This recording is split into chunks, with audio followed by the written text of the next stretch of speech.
I am at Dream Free Art with Tina. I mean, I feel like we're on some green screen, awesome artwork. But this artwork changes daily, I guess. It does. It's my living museum. It is a living museum. So you were an artist previous to this venture and traveling around doing art in people's homes, I guess, and at their work?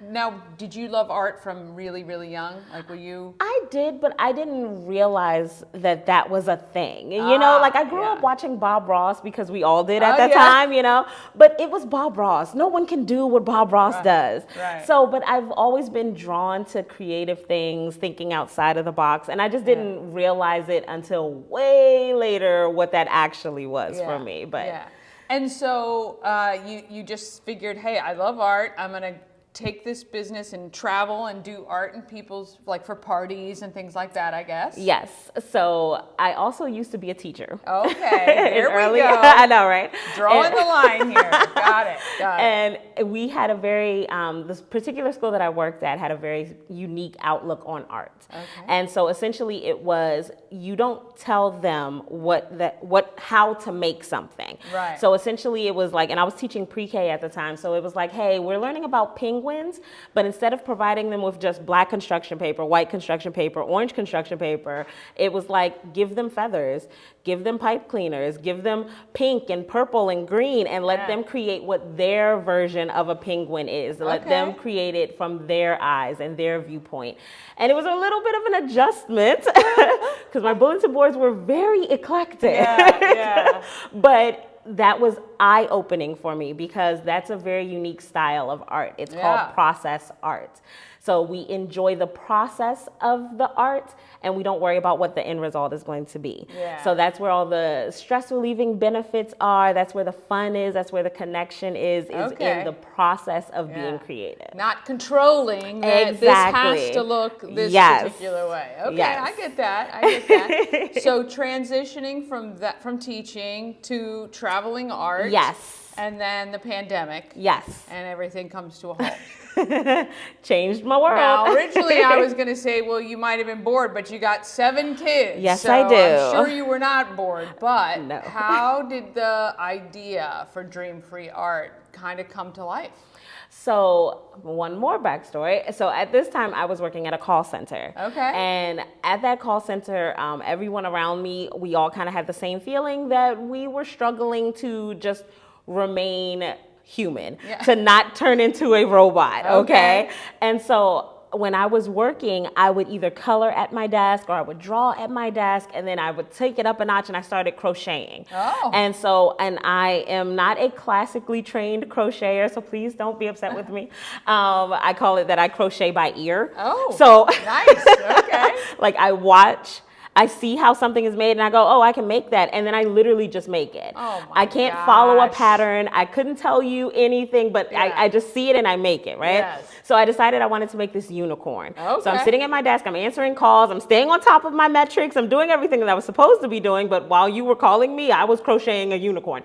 So this one particular day, everybody would ask me, they would say, well, hey, you know, how are you staying so upbeat and happy? Because everyone else around me was, you know, miserable.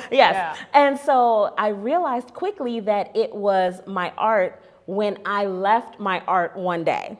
So one day I was rushing out the house, trying to get all the kids out, and I forgot my crocheting at home. Coincidentally, I had the absolute worst day of work at that exact moment, and I realized, I was like, the art is what was keeping me sane. Me being creative, doing things with my hands, just expressing myself in those moments, those dark times. It was my art that was holding me together. And I was like, oh, dude, I have to spread this with the world. The world has to be able to just use art as a fun way to relieve their stress. What an epiphany to have, because many people never get to that point. So you already kind of had the relief factor of the art. You just tied it together to life, right? And then it blossomed. So you opened Dream Free Art, what did you say, about a year ago, December? Yes, December of 2022. And that you were in Westview. Yes. That's a big leap for a first first business. I mean, I think that's amazing. Thank you. To me, the Westview seems like the quintessential leap. Yeah, I know, right? But you were there and outgrew it quickly. Yes, we did. Once Frederick found out that I existed, they were all excited about what I had to offer, what I had to bring to the community. And so it has just been a whirlwind ever since. People have just been coming in excited. I keep adding new things and they keep taking to the new things. And it's beautiful. It is beautiful. And they should embrace this because, first of all, this is a beautiful outlet. It's a lot of fun. You're not worried about the kids spilling paint or doing stuff, right? Oh, no, not worried about it at all. Yes. Yeah, they're encouraged to do it. So tell me about, like, when you first come here, what do you recommend? Like, how do you kind of embrace all of this? So honestly, we have a few different things. We have classes, we have summer camp, we have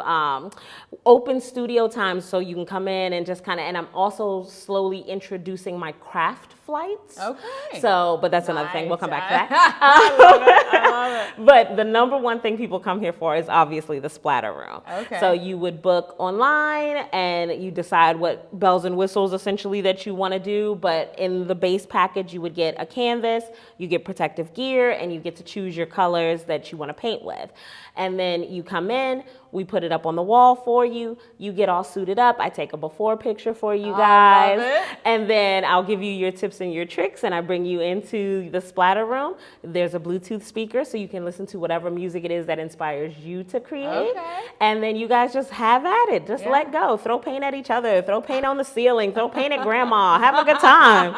I love it because for people like me, control freaks, I bet it's really hard at first to let go, but once you do, I can imagine it would be a blast. Oh, it's been hilarious because we, at this point now, after being open for a year, we call it the unpacking stage, where everybody comes in and it's like maybe 4 or 5 minutes of almost silence in the room because it's like, oh, this is naughty. We're not supposed to be doing. Are we really supposed to throw it? And then all of a sudden you start to hear the giggles and the laughter, and then everybody comes out paint covered. I can tell by these rooms that people absolutely have a blast and let go. What's been the biggest challenge?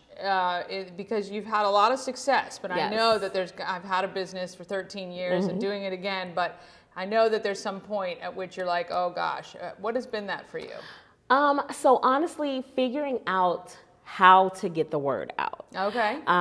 Because social media has been great, word of mouth has been great, but when it comes to actually figuring out, one, that I have marketing dollars, but then two, what's the best avenue for me to be able to really reach my target audience? Because even though art is for everyone, some people might not want to do there's definitely a target for you for sure. And every business has a niche, even though you might reach 1 million people. So that I get that. Like, that is tough. As a small business, when you have limited marketing dollars, you want to spend them where you're going to get the biggest bang for your buck. Exactly. And it's very difficult to calculate in this world of media saturation because you don't know which line of things you're doing is actually delivering that result. Exactly. It could be the Facebook post, but it could also be this, or it could be that. So unfortunately, sometimes it's everything combined that actually is the magic sauce. So I get that 100%. That's been the biggest one, just figuring that out. Do you feel like there is a potential to outgrow this space anytime soon?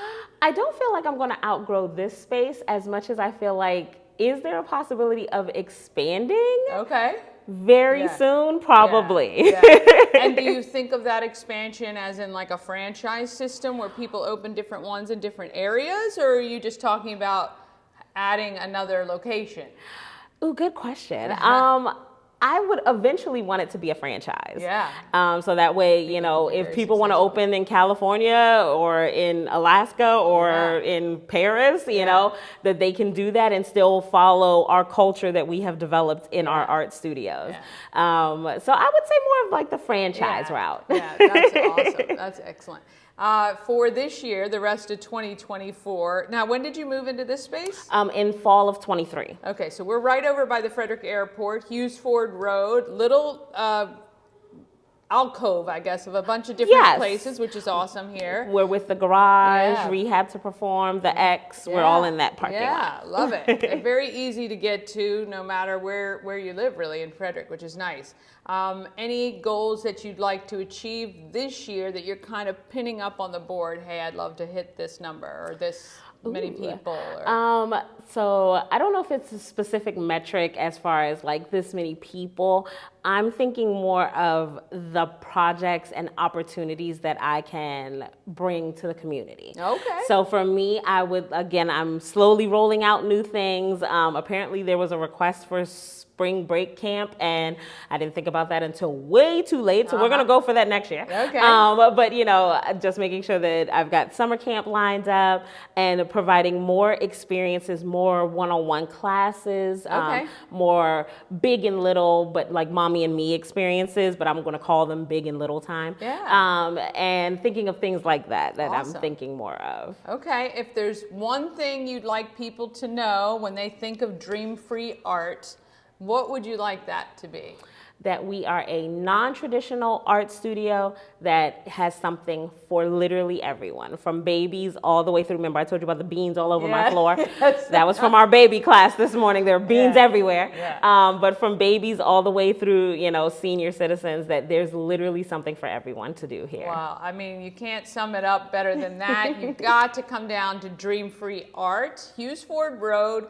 Go to their website. We'll have the website right up on the site. I want to thank Tina for inviting us in today. Thank you, Danny. And look forward to seeing your next phase. I know it's going to be humongous and very colorful, for yes, sure. as always. Awesome. Thanks so much. We'll see you next time.